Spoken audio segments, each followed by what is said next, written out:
কখনো কারো বিচারক হইও না। বিচারক জায়গাটা বড় মারাত্মক কঠিন। যদি ন্যায় বিচারের মতো ন্যায় বিচার করতে না পারো কোরআন সুন্নাহ মোতাবেক, কাল হাসরের ময়দানে সেটার জন্য তোমাকে ধরাও পাকড়াও করা হবে। সেজন্য বিচারক হতে যেন না। সবসময় নিজেকে বলবেন আমি আসামি।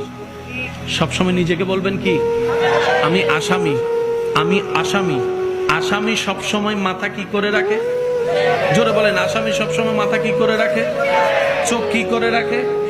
আওয়াজ কি করে রাখে? নিচু করে রাখে। এই চিন্তা দিয়ে যদি আমরা এখন চলি, কালকে থেকে দেখবেন এই এলাকার অর্ধেক সমস্যা।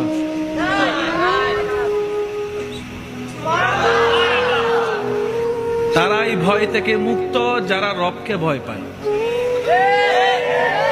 আরেকটু জোরে বলেন। আল্লাহ আমাদেরকে নিয়ামত দান করুন।